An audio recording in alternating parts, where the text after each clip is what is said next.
right, hello and welcome to Southern College of Optometry's February webinar on SCO student services and resources. Thank you so much for joining us. I hope you all are staying safe and healthy. My name is Avery Cunningham. I am a student services and admissions officer here at SCO. I'm one of the admissions team members who will be answering your admissions questions and participating in the admissions process. Before we get started, I ask that we all use proper Zoom etiquette by keeping microphones muted unless speaking, limiting background noise, and respecting all of this webinar's attendees and facilitators. We will have time for questions towards the end of the webinar, but in the meantime, if you do have any questions or concerns that need immediate attention, please use the chat feature at the bottom of your screen to communicate with us. Today, we'll be discussing the myriad of services and resources that SCO provides for students, whether that be through tutoring or counseling, and most importantly, diversity and inclusion initiatives and efforts. Our guest facilitators for today will be Dr. Carrie Leibowitz and Dr. Jeanette Pepper, our Director of Academic Support Services and our Coordinator for Student Diversity and Inclusion. As I said, we will certainly have time for questions towards the end, but if you do have any urgent questions or anything that you don't see addressed in the proceedings, please use the feature below to communicate with us.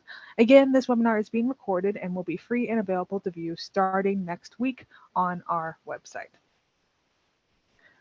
Alrighty, and then Dr. Leibowitz, would you like to introduce yourself? Sure. Should I start my video? It says no, so I won't. My name is Carrie Leibowitz. I am a 2006 graduate from Southern College of Optometry. I completed my residency in adult primary care through the Veterans Administration Hospital here in Memphis, and completed that I completed my residency in 2007 and immediately came onto faculty. Before optometry, this is my second career. So I taught elementary school for 4 years here in Memphis. My undergrad degree was in psychology with a minor in religious studies. And that led to, so my experience teaching elementary school and my background in psychology led me to be a good match for the position of Director of Academic Support Services.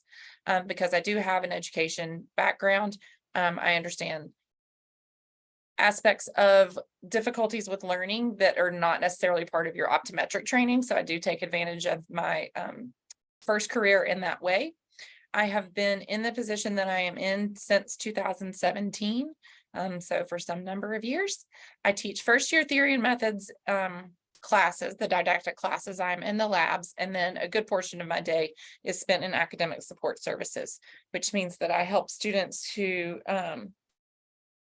are struggling with their academic performance. I'm sorry to be distracted, but Dr. Pepper just texted me and said that she didn't have a link, but I think that she's good now.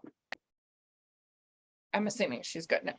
Yes. Anyway, that is who I am. Did I do okay, Avery? I'm sorry, I was a bit distracted. Okay, y'all, I'm here. I apologize. I could not find the link. But you found it. At all. I did. Thank you. You persevered. That is a good lesson for these people to see. Okay, perfect. Thank you.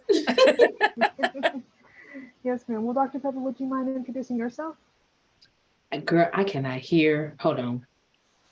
Say that again. Would you mind introducing yourself, Dr. Pepper? Hey, I'm Dr. Jeanette Pepper. I'm associate professor here at the college.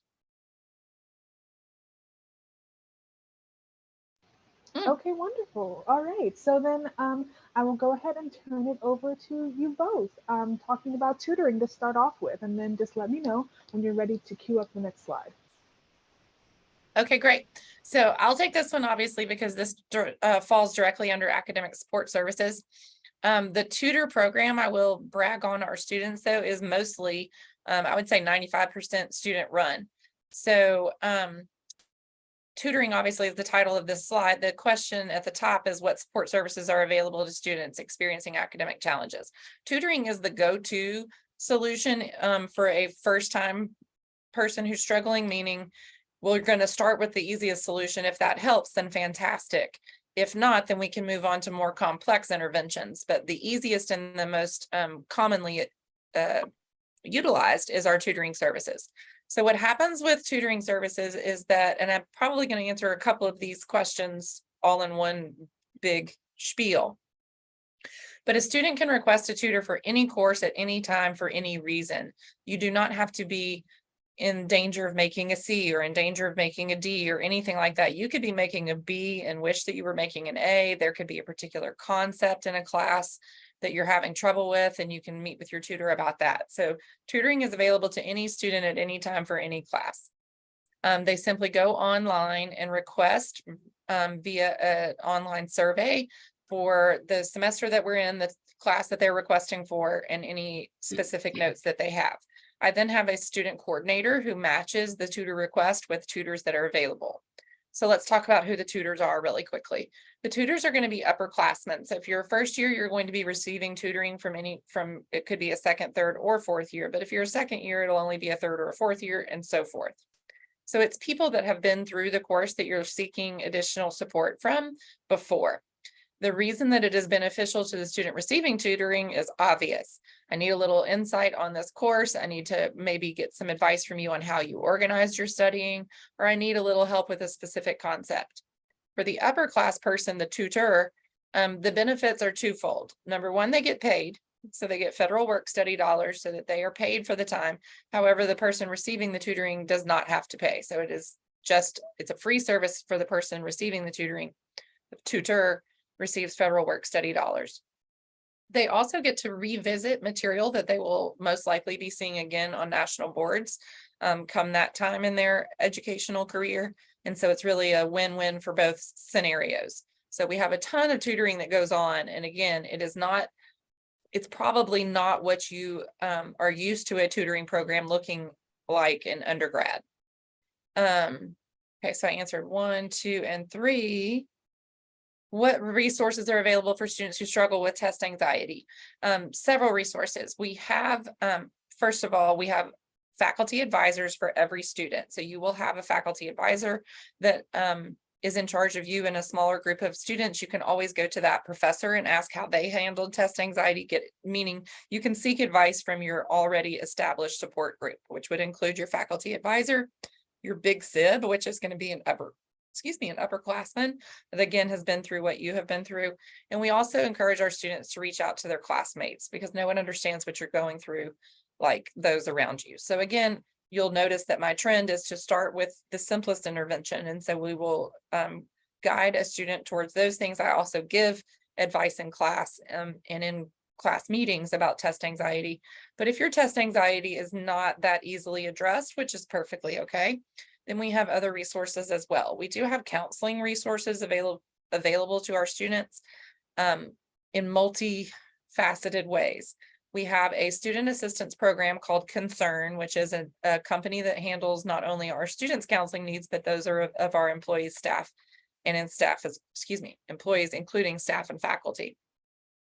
So Concern has a team of counselors that our students are have access to.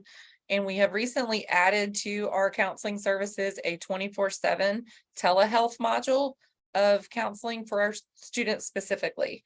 And then in addition to all of that, we do have a third-party private counselor who has a field of expertise, including OCD and anxiety. She is about to go on maternity leave, so the other two resources will be filling in for her. But those three combined, amongst those three, we are certain to find the counselor for you if your anxiety is not something that we can help you with, because we are certainly used to seeing that in students as well. Lastly, if a student has a disability, does SCO offer accommodations? We do offer accommodations under the ADA. We have an ADA committee. So during your admissions process, there is a way for you to request accommodations that can include a specific test environment. If you need a quiet room, it can include additional test taking time. It can include a combination of those, but it is available. It is, if you are if you are accustomed to receiving accommodations as an undergraduate student, you may find that our criterion is a little more strict, simply because, again, we know what your future holds, and part of what your future holds is national boards, which is a standardized test that comes later in your academic career that you must pass to get your license. And national boards is very strict on accommodations. So we certainly don't want you to only be taking a test with no accommodations for the first time, being national boards. So we do work with our students, specifically knowing what they will be facing in the future. But we do work. So again, let me reiterate the answer to that question. We do offer accommodations. It may be a little more strict on the ways to qualify for it, but they are absolutely available. Did I do okay, Avery? Yes. Yes, ma'am. Thank you. Thank you. Okay. Okay, on to the next slide. Yes, Services. on to the next slide. Counseling services. Perfect. Who's the first point of contact for students needing academic, emotional, or personal support? The answer to this is going to sound like I'm kind of shirking my responsibility, but you can literally reach out to anyone. One of the beautiful aspects of being a standalone institution, meaning that SCO teaches optometry and only optometry, is that every single person that works here understands our mission and where our students fall in that mission. And every single person knows that optometry school is difficult. And every single person knows that we have resources for our students. So I have referred students to counseling from so many sources, even down to the bookstore. The person who runs the bookstore let me know that a student was on the phone with someone while they were shopping and they became emotional and had kind of run out of the store, kind of crying. And so the bookstore alerted me that someone was in emotional stress. So I just want to say, literally, you could talk to anyone. But if we were looking at a put it on paper protocol or classification of where you would go, you would most likely start with your faculty advisor or me. You can reach out to me directly. You could also reach out to any of the faculty that you have become close with. If you have become close with a faculty member through lab, you can reach out to them. If you have a faculty member that knows your family or your big sib or whatever, you can reach out to anyone. But as far as counseling is with a licensed counselor, the resources, as I listed before, is the way to go. But again, anyone can help you find those resources. And our resources are also listed on the website. So oftentimes students can get the resources that they're needing without having to speak to anyone if they would like not to. Okay, are students paired with specific counselor? Is there one general counselor who's available to serve the entire student population? I would say we do not have a counselor on site all day, but if there was one person that is the general counselor for all students, that would be me. The good news about me is that I am not a licensed counselor. I am known to have fairly good advice. The great news about getting advice from a non-licensed counselor is if you don't like my advice, you can certainly ignore it and legitimately say that I don't know what I'm talking about. But in all honesty, we will direct you to the counseling resource that fits your needs best. And the reason that we have such varied resources at this time, again, because we are an independent institution, when our students reached out and said, thank you for the resources we have, we think we need additional, we were able to add that. That's one of the things I love about working at SCO is that if our students have a need, we can establish it as, we can prove that multiple people have the same need, then SCO is very agile in making adjustments and adding resources. How does SCO help students adjust to life in Memphis? In other words, housing, budgeting, etc. In the beginning, orientation is filled with advice. As a matter of fact, I wish that we could take you through orientation twice, simply because you're going to miss some of the details. But we do start with the housing fair and get students familiar with the various neighborhoods and the most commonly the places that students most commonly live. We set you up with your advisor group. So you're going to make a nice tight-knit group of friends through your advisor group. as well as your lab groups and even some in-class groups. So your optics group will be a small group of students that you work closely with that y'all are paired differently than you would be for labs. And so we really, again, encourage our students to support one another, because no one knows what it's like to adjust to Memphis like someone who's adjusting to Memphis. We also, again, provide your faculty advisor to give you advice on, where's the best place to get your laundry done? Where's the best grocery store according to where you live, and things like that. So we're filled with advice. If you are not from the South, you have heard of Southern hospitality. I hope it is real, and we really do roll out the red carpet. And if we see someone who looks lost, we will walk up to them and figure out what it is that we can do for them. Financial aid is going to be very involved in helping you to establish a budget.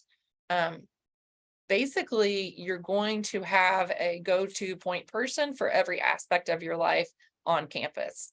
So I think I've handled that. How does SCO foster student wellness? One of the things that we really are, again, this is a moment for me to brag, is that we are highly aware that optometry school is difficult. Every single faculty member that you will have is an optometrist. So we've all been through this. The reason that is important is that we all know what it is that you are going through. And so even though your exams are going to be harder than you want them to be, and even though we're going to take more time than you want us to, we are here to reassure you that you will live through this, you will prosper from this, your career will be worth this, and that we've all been there, done that, everything is going to be okay. Again, we survey our students a lot. So how are y'all feeling? How are y'all doing? What can we do to help? We work closely with your class officers. So if there's a particular moment where the students are having, let's say that the first year's had a rough round of exams and there's a dip in their morale, well, one of their class officers can reach out to us. We can figure out what it is that they may need. I might take a few moments in my class and stop teaching and start talking about how they're feeling so that they can acknowledge it, process it, and move forward with it. We don't promise that you can get through SCO without being stressed. We do promise that we can get you through SCO and help you deal with the stress. Given the large class size, how do students achieve a sense of belonging? Again, I think I've already touched on this just a little bit, is that we utilize as many opportunities as possible to create smaller groups within your large group. So you will have a lab group of 26 people that you'll become very familiar with because you'll be practicing all of your lab skills on one another. You'll have an optics group of about 6 or 7 people that you'll work with a whole lot. And then you'll have your advisor group, which is a group of about 13 students. And so there's tons of opportunities to join special interest clubs. So there's a private practice club. There's a fellowship of Christian optometrists. There's a service organization. There's a social organization. There's a sports vision club. So you will also find smaller pockets of students that you will identify with and feel comfortable with within the large pocket of your class. I think I did it. Great job. Thank you. Okay, so now we're going to move on to the diversity initiatives. And I appreciate Dr. Leibowitz and all the things that she said, because to be honest, it's all intertwined, right? So when we're talking about diversity initiatives, we're not just talking about bringing a diverse group of people together, even though that's important. We want to make sure that when we are inclusive, and that we have equitable practices so that everyone gets what they need at the time they are here. So first question, considering the relatively low persons of color representation on campus, how do SCO students of color support each other, and how are they supported by the school? Well, the ways that they are supported by the school are similar to what Dr. Leibowitz shared previously. There may be other layers to that, in that there is the National Optometric Student Association, which is specifically geared toward advancing the minority health, or excuse me, the health of minority populations. And so this group usually is comprised of marginalized or persons of color. And so because of this particular group, they have the camaraderie, they have shared interests. and things of that nature. Another way that they're supported is that I usually try to meet with students of color just to check in and see how they're doing, specifically in the first year. I'm making sure of their, I'm just basically getting to know them, getting to get a sense of who they are and what's important to them and things of that nature. And then just checking on them during midterms and stuff like that, just to see how they're doing. But then in other ways we support students of color is by having events that reflect what's important to students of color. So for example, thus far we have had a Lunar New Year celebration. We've had a Black History Month celebration. We've had a Hispanic Heritage Month panel, and then we also had a oh, it was something else I can't think of right now, but we've had different events that highlight persons of color here at the school. So those are ways that they are supported. What strategies is SCO implementing to increase the visibility of underrepresented optometry students?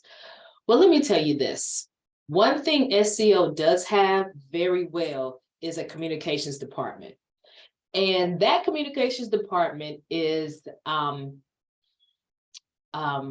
makes it a priority to make sure that underrepresented students are highlighted either in photos, posted on Instagram, sent out to the board or sent out to the campus community. In that fashion, they almost do it too well, right? So what we try to do is make sure that if there are minorities at an event, you won't just have pictures of the majority there. You're going to see pictures of everyone who, or those who are of minority backgrounds or heritage. Okay, what events or student organizations help to support, okay, and encourage diversity, recruitment, and retention. So I kind of already talked about the events that we have. Any other events that encourage diversity? So another thing with diversity is we have a group called Spectrum that is our organization that is dedicated to allies of the LGBTQ community. And so we had pronoun sessions on that. And I've already talked about, oh, we also have a group called Amigos. It was just developed where you have students who want to either learn to speak Spanish or want to keep up with their Spanish. They have regularly scheduled meetings to converse in Spanish. Okay, and so that actually was a topic that came up in the Hispanic Heritage Month panel, because students were talking about how when they come to Memphis, they don't talk in Spanish as much as they would like, but when they go home, they talk in Spanish. So they wanted to have something where they can keep their skills up and things of that nature. And so I went to their meeting, was it last week? I think it was, a week before, and they were so happy.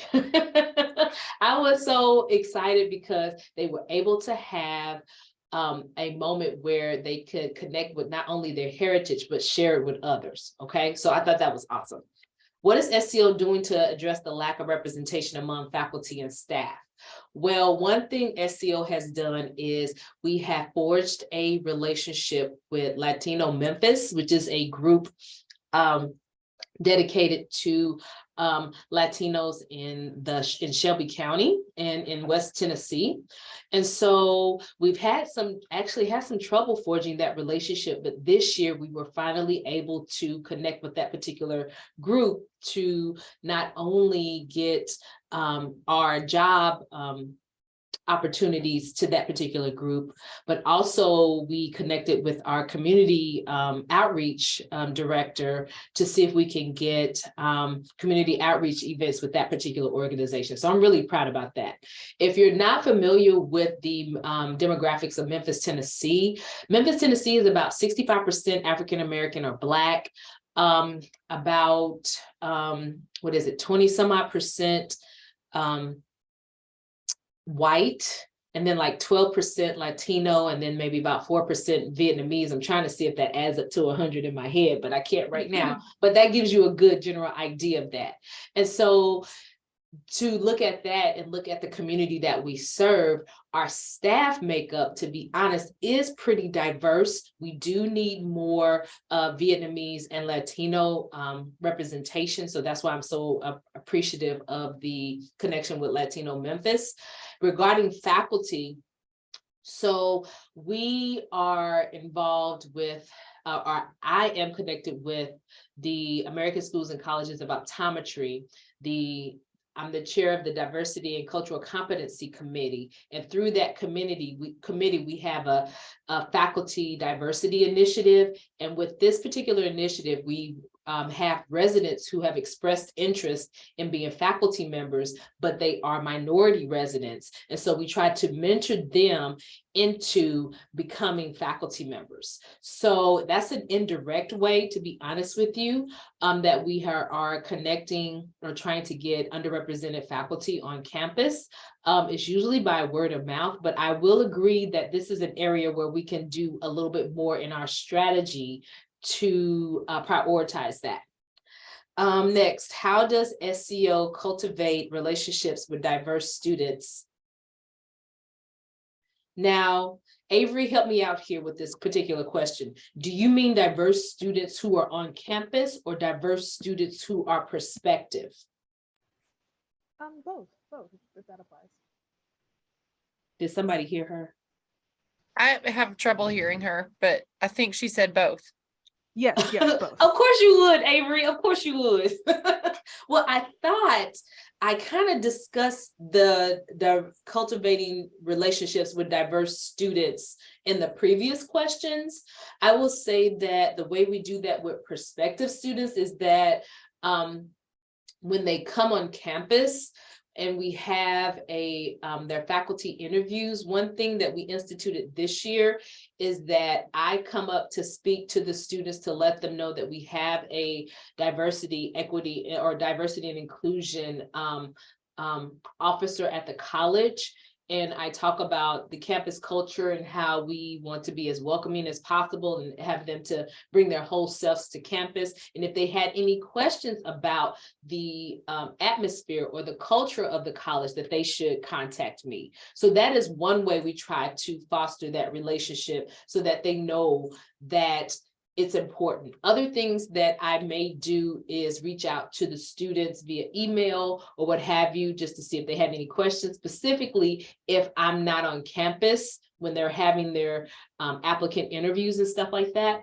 Other things that they do is I go out and I recruit at different colleges, undergrad institutions. So for example, next week I will be in New Orleans and Mississippi recruiting diverse students. So I try to foster those relationships there so that when we get them, that we can kind of stay with them throughout their process in becoming an optometrist.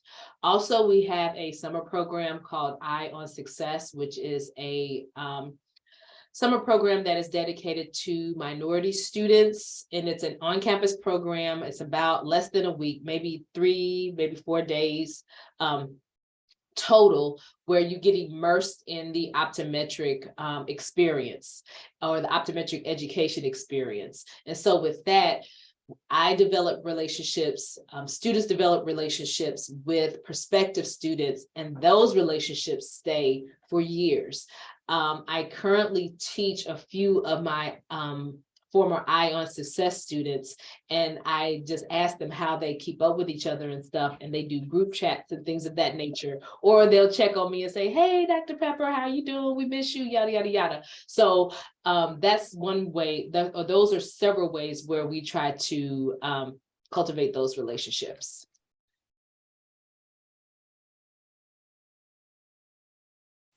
Wonderful. Okay. Let's try the next slide here. Talking a little bit about diversity-oriented student organizations.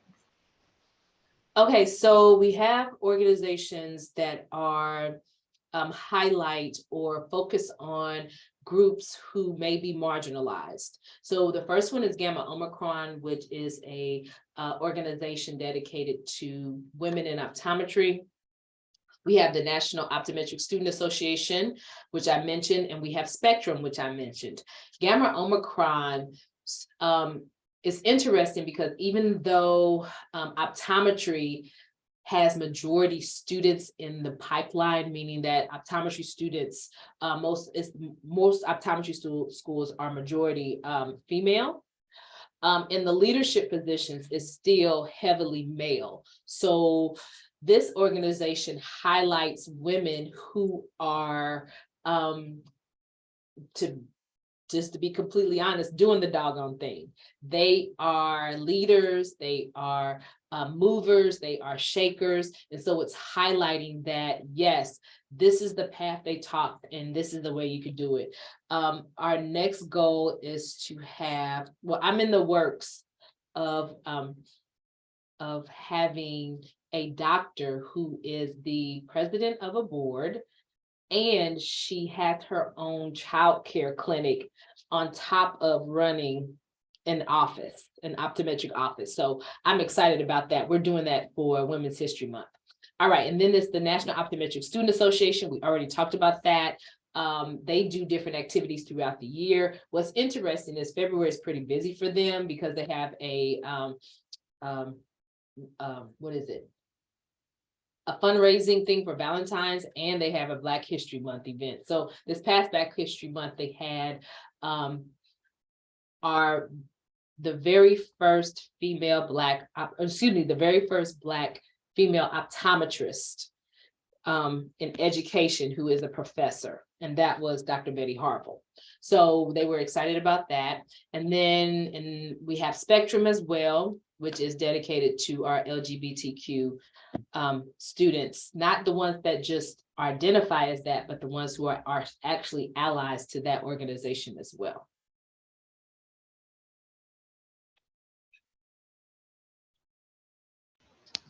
Wonderful, thank you.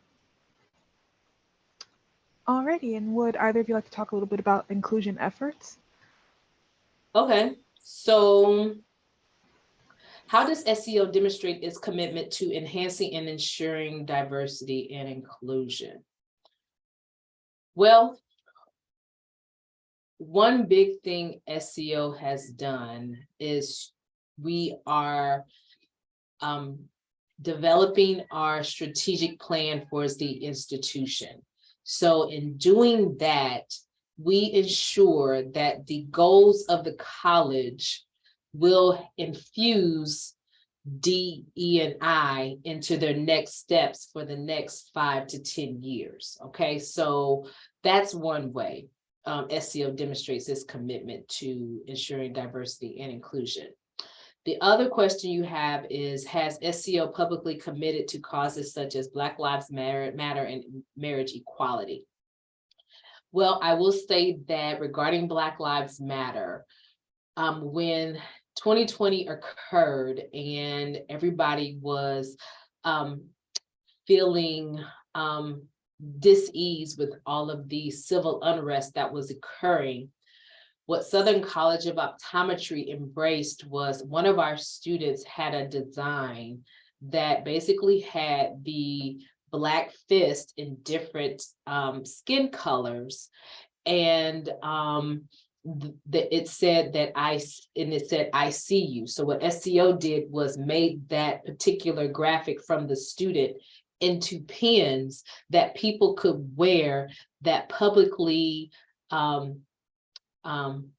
stated or publicly showed that SCO cares about the lives of Black people. Okay, and so I believe that SCO tried to align itself with Black Lives Matter in doing that. Now, regarding marriage equality, SCO has made sure that our benefits for employees not only are given to those who are married, but also those who are partnered with and identify as LGBTQ so that they still have the same benefits as others. And if they are married, meaning that they may be married as well, they still get those benefits. So I think that's definitely a huge plus. I may have some concerns over living in a region of the country that has been traditionally unsupportive of progressive causes. Is Memphis a community that overall is welcoming and supportive? So I'm going to start this one, Dr. Leibowitz, but I do want you to chime in on this one as well. Sure. That's a very valid concern. And the reason I say that is because as divisive or as red and blue the country has become over the last 7-8 years, it's a fair concern to have. I will say that yes, Tennessee is a red state, and the states that neighbor Tennessee, Kentucky, Arkansas, Mississippi, are red as well. However, Memphis is located in Shelby County, and Shelby County is actually a blue county, where SCO is located in Midtown. Midtown is one of the more progressive areas of Shelby County. So even though you are in a red state, the vibe of Memphis and the vibe of Midtown, where SCO is more blue than anything. Dr. Leibowitz, do you want to add to that? Sure, I will start by first agreeing 1,000% with what she just said. It's kind of a, you can find whatever you would like in this area. If you are coming from a more conservative background and you're looking for that, you will find it. If you are coming from a more progressive background and you are looking for that, you will find it. And as Dr. Pepper said, what's interesting is I've lived in Midtown Memphis for over 20 years. And as divisive as the country has become, red and blue, like she referenced, it's Memphis has actually been a demonstration of how those people can live side by side for as long as I've been here. So while the country is becoming more divisive, we are used to living side by side with people we don't necessarily maybe agree with in the polling booth, but we do see our mutual humanity. So I'm a huge Midtown fan. I love Midtown, and I love it because of the diversity in thought, in color, in background, in future, all of that. I mean, you can find someone that strikes a chord with you if you look around long enough. And then just a moment, just to kind of skip back just a minute, and this, I don't want to make an excuse, but I do want you all to be aware that you are joining a career and a profession that is based on lawmaking. We are I can't even think of the word now. We are a litigation profession. Is that yes, it? But that doesn't seem like the right word right now, but I think It that doesn't. is because we are, what we can do in our practice is Legislative. Sorry, not legislative. litigation. Thank you. Okay, we are a legislative profession, and look, we just demonstrated, group support. So we're a legislative profession, which means that our scope of practice is dictated by the legislators of the state in which we practice. And so we have to, as professionals and as a profession, be very careful when we are dealing with politics, because we need, as a profession, to keep our professional concerns moving forward and so we don't want to necessarily, anyway, we have to be very careful with legislation and where we hang our hat. But I think that Dr. Pepper highlighted SCO's answer to that is that we support our fellow humans in very practical ways, like making sure that our staff and faculty, if they have a non-traditional marriage situation or whatever, that partner and that significant other is covered, and to support our fellow colleagues of color, even if we can't throw our hat behind Black Lives Matter as a movement, we certainly can put our efforts into making every day more meaningful, if that makes sense. Thanks, Carrie. Oh, excuse me. Thanks, Dr. Leibowitz. That's awesome. Thank you for sharing that. Yes, thank you. That was a great conversation. And actually, that brings us to the first half of the conclusion of this webinar. I do want to take some time to open up to questions from participants. Anybody who has a question for Dr. Leibowitz, or Dr. Pepper, or both, please feel free to use the chat feature, the Q&A feature at the bottom of your screen. While we're waiting to see if there are any questions, Dr. Pepper, Dr. Leibowitz, are there any last comments or thoughts that you'd like to add, especially for prospective or interested students who are looking to join the SCO community? I would just start by congratulating you on finding optometry. I consider myself very blessed that I found, or that this profession found me, really. I was not as aware as I probably should have been when I entered optometry as to how many options there would be in ways of practicing and ways of being fulfilled through this profession. So I just want to congratulate you on finding such a great profession to follow. Any school that you go to will be what you make of it. So if you can't come to SCO, I'm sorry, but I'm promised that you'll be successful somewhere else. And if you choose somewhere else over SCO, congratulations. And I know that you'll be successful there as well. But please walk in the faith that you know that you have chosen a great profession. And I definitely concur with what Dr. Leibowitz stated there. And I'm just grateful that you decided to view this, take time to see this. And I wish you the best in your optometric education from here on out. Well, thank you. Well, it doesn't seem that we have any questions in the chat, but of course your contact information is on the screen, and our attendees are more than welcome to reach out to you should they have any more direct questions that come up after the presentation.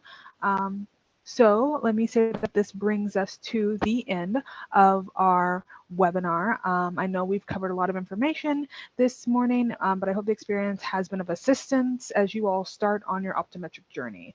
Our next webinar will be in March on living and learning in Memphis, Tennessee, where we'll have guests from the different ambassador segments of the city come and talk about the history of Memphis, the culture of the city, and all the wonderful things that you can expect when you choose to live here as part of your optometric education. The registration link and more specific information will go live on our website later this week. If you have not done so already, I invite you to request more information by signing up for our inquiry form. You will receive a personal advisor and a personal brochure with information relevant to your goals and experiences. Thank you so much, Dr. Pepper and Dr. Leibowitz, for sharing of your time and experiences, and a special thank you to our attendees who have joined us. We hope to see you all at our next webinar in March, but in the meantime, have a great rest of your week and take care. Thank you. Bye now. Thank you. Bye.